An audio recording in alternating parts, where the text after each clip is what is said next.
Guys, रोज की तरह बात करें तो आज का 10वां दिन और कॉन्ग्रेचुलेसन इस भाई साहब को अभी तक कंटिन्यू है मेरे साथ। एक बार है तो बोल दे। इसके एटीट्यूड है ना, दिक्कत ये है, थोड़ा प्यार से बोलना, व्यूअर्स देखेंगे। हाँ, बच्चा है, इसको गलती जो भी है क्षमा करना, दिल से क्षमा मैं मांगता हूँ, कोई बात नहीं। और आशा करते हैं आप लोग बढ़िया होंगे। आप लोग सोच रहे होंगे इधर पानी है, पानी है नहीं, इधर बिल्डिंग में पानी होगा, ये मुझे लग रहा है। वैसे ठंड बहुत है। सतलहरी समझते हो, गांव में बोलते ना सतलहरी चल रहा, वो हवा चल रहा, सतलहरी सतलहरी हवा चल रही है। तो आप समझ ही सकते हैं कितनी सतलहरी, कितना खतरनाक हवा चलती है। रोज की तरह जैसा मैं बोलता हूँ, गाड़ियाँ अपने पथ पे, अपने पथ पे। देखते हैं जिंदगी कहाँ तक लेके जाती है। और बात करें तो जिंदगी सामने गेहूँ को सुलाने वाली हवा, गेहूँ को सुलाने वाली हवा, जो हमारा यूपी का है ना, यूपी का बच्चा, वो बोल रहा है गेहूँ को, हमारे गेहूँ को सुलाने वाले ब्रो, बढ़िया है, आ गया, स्वागत है। और जिम में लेने के बाद आज हमारा जो डे था वो था शोल्डर का। तो मैंने सोचा शोल्डर का स्टार्ट कर दूँ लेना। तो नॉर्मल जो है, नॉर्मल एक्सरसाइज के बाद पुशअप्स लेने के बाद, नॉर्मल 1-2 सेट सीटअप्स लेने के बाद अपना शोल्डर का एक्सरसाइज शुरू किया। शुरू में मैंने सोचा डंबल से स्टार्ट करूं, तो डंबल से ही स्टार्ट किया मैंने शोल्डर का। और इसके बाद का जो एक्सरसाइज किया मैंने वो भी मैंने डंबल से ही किया है, लेकिन वो जो फ्रंट से करते हैं, जैसे कि पता है आप लोगों को, ये मैंने ये एक्सरसाइज के बाद स्टार्ट किया मैंने। और क्योंकि हमारा आज का डे ही था वो शोल्डर का, तो मैंने अब वैसे बता दूं आप लोगों को जानकारी के लिए कि मैंने 7 दिन ही मिक्स किया। उसके बाद तो सिंगल ही सेट मार रहा हूँ।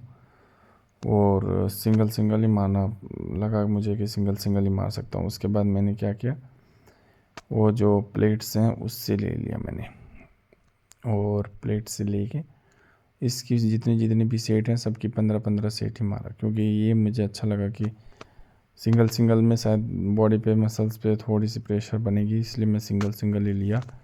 और ज़्यादा टाइम देने पे क्यों मिक्स मार रहा, ऑलरेडी 7 दिन मैंने मिक्स मार दिया। और इसी के तरीके से आगे इंग्लिश का प्लीज़ देख लो। Thank you. हाय गाइस, कैसे हो आप लोग? आशा करता हूँ आप लोग अच्छे होंगे। और आज का हमारा 10वां दिन। और इस तरीके से अगर बात करें तो जो आज का मैं वीडियोस देख रहा था डियर सर का, वो जो मैं देख रहा था वो या लिटिल और सम के बारे में देख रहा था।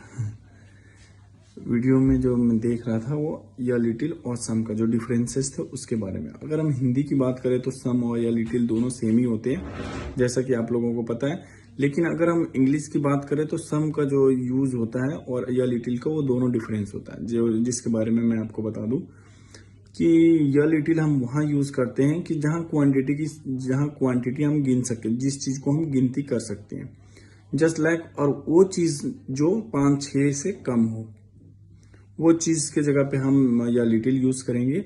बाकी अगर हम बात करें तो उसके ज्यादा, या फिर जैसे अनकाउंटेबल हो, जैसे कि मान लो दूध वगैरह की बात करें तो उस समय हम सम लगाते हैं। जैसे कि अगर मैं एग्जांपल तौर से बात करूं तो कि टोकरी में कुछ एप्पल्स रखे हुए हैं, तो उसमें अगर हम लगाएंगे तो हम लगाएंगे, इंग्लिश में अगर बात करें तो there is some apples on the bed, ऐसे बोल सकते हैं, ऑन द टेबल।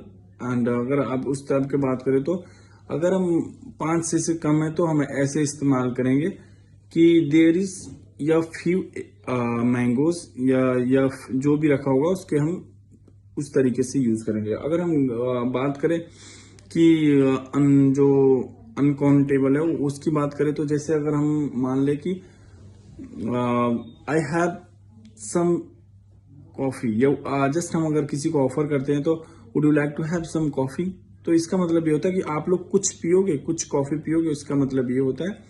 और अगर काउंटेबल की बात करें तो जो हमारे 5-6 से ज्यादा है उसके अलावा हम सम का यूज करते हैं। जैसे कि आज हम जो मैंने सीखा वो मैं आप लोगों से शेयर किया। और आशा करता हूँ गैस ये आप लोगों को पसंद हुआ होगा और आप लोग भी कुछ सीखेंगे इससे। और इस तरीके से आज हमारा 10वां दिन भी समाप्त हुआ। Bye bye. हरे कृष्णा सारे भाई एवं बहनों को, और जय श्री राम। और जैसा कि आप लोगों को पता आज का हमारा 10वां दिन, और जो चीज़ हम पढ़ रहे हैं आप लोगों को पता भी, भूमिका पढ़ रहे हैं। तो हम जो पढ़ रहे थे कि परम चेतन ईश्वर जीव से इस मामले में समान है कि भगवान तथा जीव दोनों की चेतनाएं दिव्य हैं। यह चेतना पदार्थ के संयोग से उत्पन्न नहीं होती, ऐसा सोचना भ्रांति मूलक है। भगवत गीता इस सिद्धांत को स्वीकार नहीं करती कि चेतना भौतिक संयोग की किन्हीं परिस्थितियों में उत्पन्न होती है।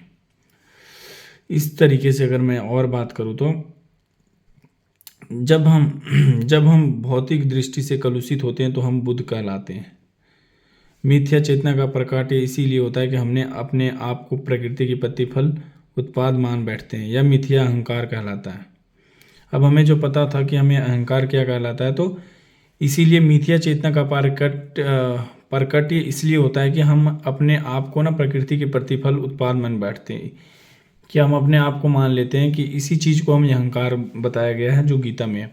जो व्यक्ति देह आत्मा बुद्धि में लीन रहता है वह अपनी स्थिति स्वरूप को नहीं समझ पाता। भगवत गीता का प्रवचन देह आत्मा बुद्धि से मनुष्य को मुक्त करने के लिए ही हुआ था। अगर बात करें तो गाइस, अध्यात्मवादी के लिए प्रारंभिक कर्म यही है। जो बंधनों से छूटना चाहता है, जो मुक्त होना चाहता है, उसे सर्वप्रथम यह जान लेना चाहिए कि वह यह शरीर नहीं है। मुक्ति का अर्थ है भौतिक चेतना से स्वतंत्रता। श्रीमद् भागवतम में भी मुक्ति की परिभाषा दी गई है। मुक्तिर्हित्वान्धरुं स्वरूपेण व्यवस्थितिया। इसका अर्थ ये होता है गैस कि मुक्ति का अर्थ है इस भौतिक जगत की कलुषित चेतना से मुक्त होना और शुद्ध चेतना में स्थित होना। भगवत गीता का इसी के सारे उपदेशों का मनवता इसी शुद्ध चेतना को जागृत करना है। इसलिए हम गीता के अंत में श्री कृष्ण को अर्जुन से यह प्रश्न कर पाते हैं कि विशुद्ध चेतना को प्राप्त हुआ है या नहीं। शुद्ध चेतना का अर्थ है भगवान के आदेशानुसार कर्म करना। शुद्ध चेतना का यही सार है। भगवान का अंश होने के कारण हमें चेतना पहले से हो रही होती है, लेकिन हमें निष्कृष्ट गुणों द्वारा प्रभावित होने की प्रवृत्ति पाई जाती है, किंतु भगवान परमेश्वर होने के कारण कभी प्रभावित नहीं होते। परमेश्वर तथा क्षुद्र जीवों में यही अंतर है। जो परमात्मा है और हमारे क्षुद्र जीव हैं, दोनों में अंतर की बात करें तो कि जब हम निकृष्ट गुणों के द्वारा प्रभावित होने की प्रवृत्ति पाई जाती है, किंतु भगवान और परमेश्वर होने के कारण कभी प्रभावित नहीं होते। वो चीज़ सिर्फ क्षुद्र ही प्रभावित होते हैं, परमेश्वर कभी नहीं होते। और इसी चीज़ के लिए इसी चीज़ का परमेश्वर और क्षुद्र में ये चीज़ वो है, अंतर है। और गाइस आशा करता हूँ कि आज का भी जो मैं सुनाया हूँ आपको समझ में आया होगा। और अगर किसी भी तरीके का गलती अगर मेरे मुंह से उच्चारण हो रहा होगा तो उसके लिए हाथ जोड़ के सभी हमारे प्यारे दोस्तों और हमारे भाई बहनों को नमस्कार है। तो आशा करता हूँ कि आप लोग समझ पा रहे होंगे मेरी वजूद को या मेरी बात को, भाषाएँ को। मैं ऐसा नहीं चाहता कि मैं अगर गलत बोलूँ तो उसके लिए मैं हमेशा हर वीडियो के अंत में क्षमा मांगता हूँ, क्योंकि मैं कोई विद्वान हूँ नहीं और मैंने जस्ट अभी स्टार्ट ही किया है। तो इस चीज़ के लिए मैंने क्षमा प्रार्थी हूँ किसी भी चीज़ के लेकर। अगर मैं किसी भी चीज़ का अगर गलत उच्चारण कर रहा हूँ या गलत समझा रहा हूँ तो उसके लिए अपने इस छोटे भाई को भाई समझ के क्षमा करना। और इसी तरह हमारा आज का 10वां दिन भी हमारा जो गीता का था वो हमने ख़त्म किया।